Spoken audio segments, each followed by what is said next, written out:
So I'm out here today with Outlaw. How's it going, Outlaw? It's going all right. Going so all far, right? So good, and no problems Okay. yet this year. Yeah, That's a 2022. good thing. Yeah. Are you out here homeless? Yes, I am homeless. I've been homeless for the past 9 years. 9 years. Since my mother passed away, and I was staying with her, helping her out. My family was greedy, and they stole my money. Okay. Money that was given to my mom each and every month that I stayed with her. A little over $30,000. Wow. I went through a divorce before I stayed with my mother, and my family just turned against me because they was going to see my mom between the 1st and 3rd every single month and taking her money. They would borrow money from her and never give it back. I'm the only one out of 12 kids that actually cared for my mom. I was working at the time. I was a driller. I was making good money. Okay. And well, drilling industry bottomed out, and all the work that we had, it got done. So they didn't need no more drillers for infrastructure in cities, and I got laid off. After I got laid off, I was staying with my mother at the time. I got laid off about 5 months after my wife left. So I was still doing fairly good. Mentally, it was a big problem for me, and I didn't really think about my actions at the time. I went back to acting like a teenager. I didn't trust women. Still have a problem with that because I've been through a couple more relationships since, and the same thing happened. They wound up leaving me for somebody else. Okay. So I wound up out here on the street because I wasn't working. I was like a teenager, like I said. So when I didn't have work, I wasn't really looking for no real work at the time. I just trying to re-grab my youth because I never really had a real childhood as a teenager because I got into a serious relationship at an early age. The woman I was with was 10 years older than me, and I started helping her raise her child that she had, and then me and her had a child. And I came back to California. I was living in Hawaii, and things didn't work out. She left me. I wound up going to prison. I went to prison for a violent case, and when I came back out after my time, really had a hard time getting work. I started drilling. I got with my ex-wife, and me and her, we were lifelong friends. She was my older sister's best friend, age 10 years old. So me and her got together, and when she left me, it really bottomed out at the time. And my job followed. So I got into drugs, selling drugs, and not really planning on a real future because I felt my future was gone. I wasn't one to really go seeking professional help, but that's over with now. I know I'm here until the good Lord calls me home, and whatever time I have left here, I'm gonna do what He wants me to do. Let's help other people out. You know, I need help my own self. We all need help, but you know, all help each other.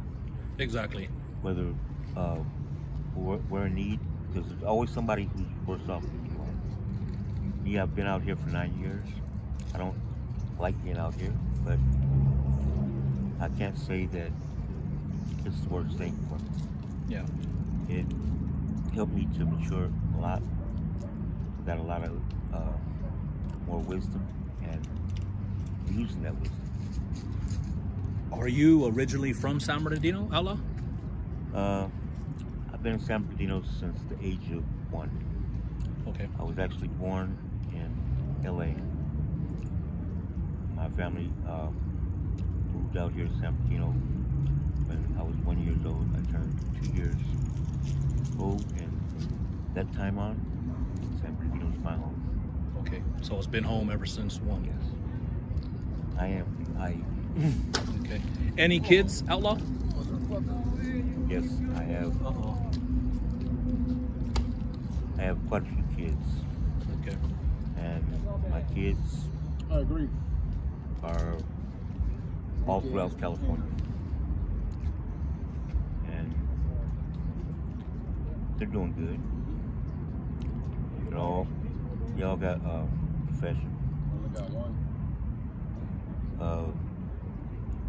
I don't get to talk to my kids that often because I don't have a phone. Okay. When I do get a phone, something always happens. Either it's messed up or somebody steals it. It's a big thing out here is whatever we get gets taken. So we can't rely on anything because either somebody's gonna steal it or police is gonna come by and take it and throw it in trash. So Now, are they doing this constantly, regularly? they do it on a regular basis. I'll say here in Paris Hill Park, they come through every single Monday. Every day. And Every day now. if they come through every single Monday and they take whatever stuff they see, Trying to get my girl to come down. then they tell us, get out of the park, don't come back. But where are we supposed to go? They tell us to go to a shelter. Well, a lot of people out here has a mate with them, and there's no shelters that I know of that will let man and woman go in and live together unless they're married. And even if they're married, they still can't stay together because that's not how the program is set up. Men on one side, women on another, or men in one house, women in the other house. And that's with the shelters. And that's with the shelters. Okay. Then Dogs. you get kicked out early in the morning. Then you have to be in Shut up. late afternoon or early evening, and that's times a lot of us, like me, I recycle for a living, and that's the times that I'm out recycling. And there's no leniency on what time you can come in, Hey Gilbert, because got two above you. First come, first served basis.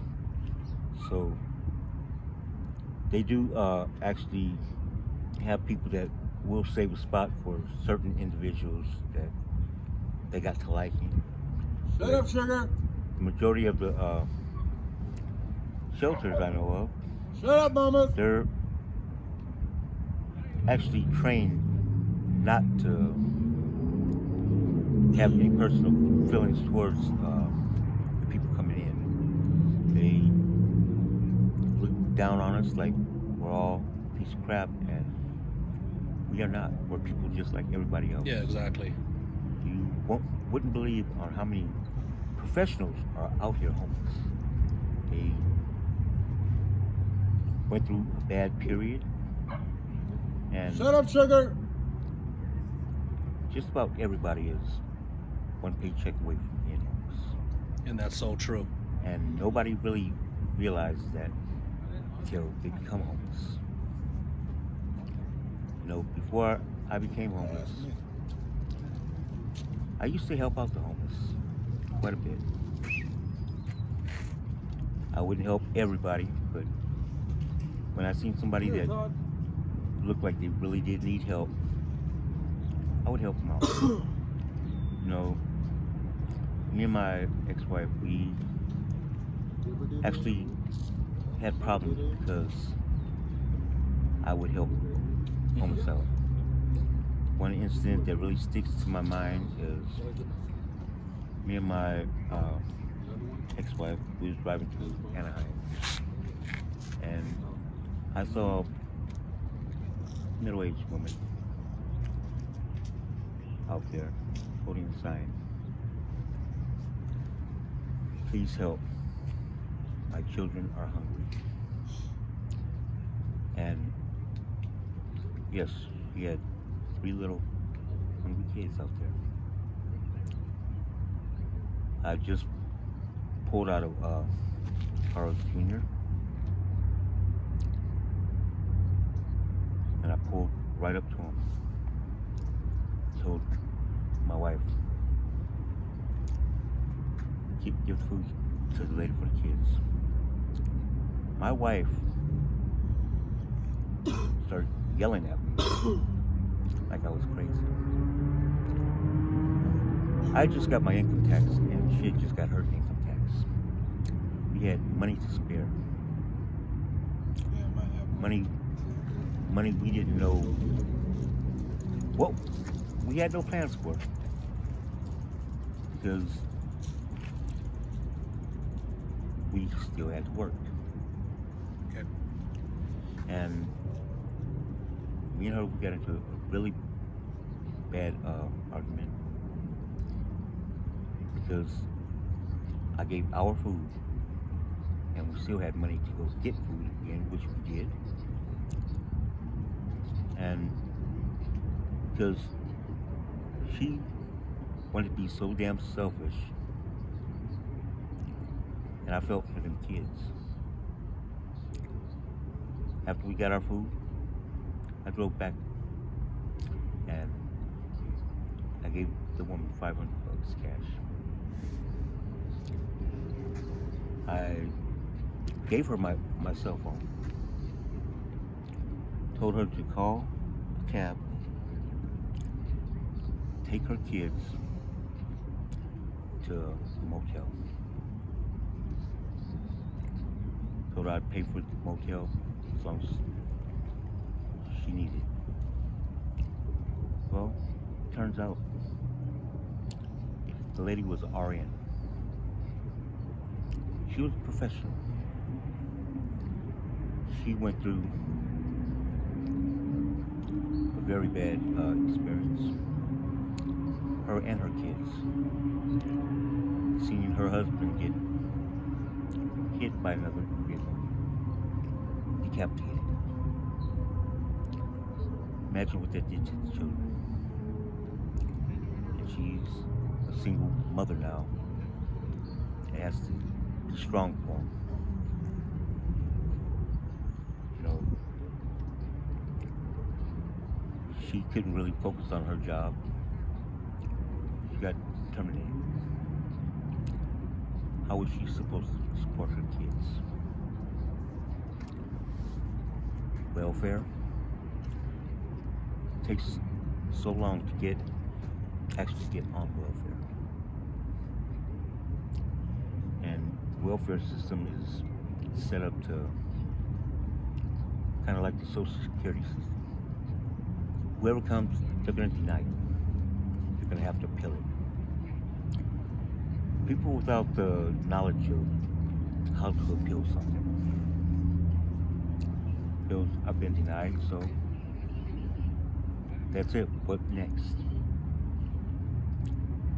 She was a professional and didn't know how the system worked.